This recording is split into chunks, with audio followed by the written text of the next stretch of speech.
चोर गद्दी छोड़ के नारे आप लगातार कई दिनों से सुन रहे होंगे, जो कि पूरे भारत में गूंज रहे हैं। वहीं इसी बात में आगे बढ़ते हुए आज 7 अगस्त के बाद आज प्रेस कॉन्फ्रेंस हुई है, जब 18 सितंबर यानी कि 1 महीना 10 दिन के बाद राहुल गांधी ने एक प्रेस कॉन्फ्रेंस की है, जिसमें उतना ही बड़ा झटका दिया है जितना 7 अगस्त को दिया था। 31 मिनट की प्रेस कॉन्फ्रेंस ने पूरे भारत को एक बार फिर से सोच में डाल दिया है कि क्या वाकई में वोट चोरी जैसी चीजें संभव हैं, क्योंकि लगातार वोट चोर गद्दी छोड़ की बातें हैं हम सुन रहे हैं, जहां बीजेपी या फिर इलेक्शन कमीशन हर लोग जो है अपना साफ कर रहे हैं कि किसी भी तरह की कोई भी वोट चोरी नहीं होती। वहीं लगातार विपक्ष है वो धरना प्रदर्शन, नारे और आंदोलन कर रहा है। तो वाकई में क्या कुछ चीजें ऐसी हैं, हम आगे बढ़ते हैं कि आज क्या कुछ हुआ उस प्रेस कॉन्फ्रेंस में, जो कि राहुल गांधी ने तमाम नए खुलासे किए। कैसे होती है वोट चोरी, कहाँ होती है वोट चोरी, और किस तरीके से ज्ञानेश कुमार जो कि इलेक्शन कमिश्नर हैं, मुख्य चुनाव आयुक्त, उन पर आरोप लगाए। तो आगे बढ़ते हैं वीडियो में और जानते हैं कि क्या कुछ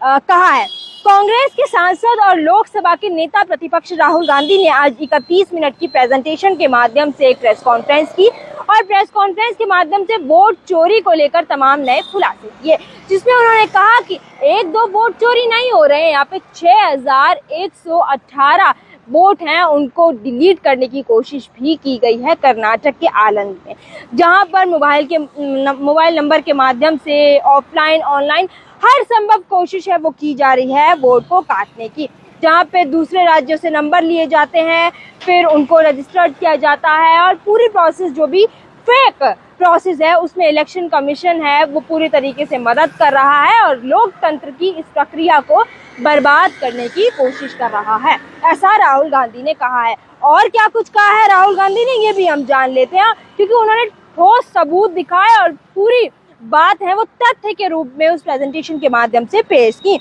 उन्होंने साफ कहा कि चुनाव आयोग जानबूझकर कांग्रेस के वोटों को निशाना बना रहा है और उन तमाम कांग्रेस वोटर्स को डिलीट करने की कोशिश कर रहा है जो कि कांग्रेस के वोट बैंक है, क्योंकि हमें पता है कि कर्नाटक में कांग्रेस का वोट बैंक है, ऐसा राहुल गांधी ने कहा है। तो क्या वाकई में ये संभव है? आप भी हमें अपनी राय कमेंट बॉक्स में कमेंट देकर जरूर बता सकते हैं कि क्या वोट चोरी जैसी चीजें हैं राजस्थान हो या कहीं और किसी और राज्य में संभव है, कि क्या वाकई में बीएलओ के माध्यम से वोट काटे जा सकते हैं, मोबाइल रजिस्ट्रेशन करवा के ऑनलाइन माध्यम से वोट काटे जा सकते हैं।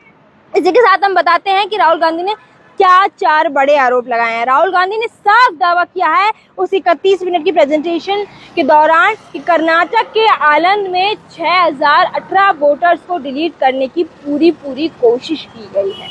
और साथ ही में उन्होंने कहा है कि ये जो वोट डिलीट करने की कोशिश की गई है वो 6000 से ज्यादा भी हो सकती है। अभी हम इतना ही डाटा है वो जुटा पाए हैं, पहली बात। दूसरी बात, उन्होंने कहा है कि बूथ लेवल अधिकारी से लेकर तमाम लोग हैं इस पूरी प्रक्रिया में शामिल हैं, जो कि पूरा ये जो काला धंधा है एक तरीके से कहेंगे जिसमें लोकतंत्र को बर्बाद करने की कोशिश की जा रही है वो जारी है। दूसरा आरोप है वो लगाया है कि गोदाबाई के लॉगिन का इस्तेमाल कर 12 लोगों का नाम हटाने का आरोप भी लगाया है। प्रेस कॉन्फ्रेंस के दौरान 63 साल की एक महिला गोदाबाई का वीडियो दिखाया गया था, जो कि बहुत अहम तरीके से और पूरी पुष्टि के साथ दिखाया गया था, जिसमें राहुल गांधी ने कहा कि मेरा वीडियो डिलीट किया गया है, वो महिला कह रही है जो वो दिखा रहे हैं वीडियो, मुझे इसकी कोई जानकारी नहीं है, गोदाबाई के नाम से फेक लॉगिन बनाया गया, 12 वोटर्स के नाम डिलीट किए गए। क्या ऐसा संभव है कि किसी का भी वोट डिलीट किया जा सके और उसे पता भी ना हो? ऐसा ही वीडियो है वो आज देखने को मिला। वहीं तीसरा बड़ा आरोप था कि मोबाइल नंबर जिनका इस्तेमाल वोटर्स को हटाने के लिए किया जा रहा है, और वो तमाम जो मोबाइल नंबर हैं वो शो भी किए गए थे जो इस पूरी प्रक्रिया में शामिल हैं, गलत तरीके से लोकतंत्र की हत्या करने में जुटे पड़े हैं। वाकई में जब इतने सारे प्रूफ है तो हम इसे मान भी सकते हैं, क्योंकि उन्होंने साफ तौर पर दावा किया है कि आलंद में जिन वोटर्स का नाम डिलीट हुआ है उनको हटाने के लिए दूसरों राज्य से, जो अदर राज्य हैं, वहां से वो मोबाइल नंबर ऑपरेट हुए थे, फिर इनका इस्तेमाल किया गया। लेकिन आप सोचिए कि इन तमाम प्रतिक्रियाओं में जब तक कोई साजिश नहीं होगी, संलिप्तता नहीं होगी, तो क्या वाकई में कोई वोट चोरी जैसी चीज संभव है? सरकार चाहे पक्ष की हो या विपक्ष की हो, सरकार सरकार ही होती है।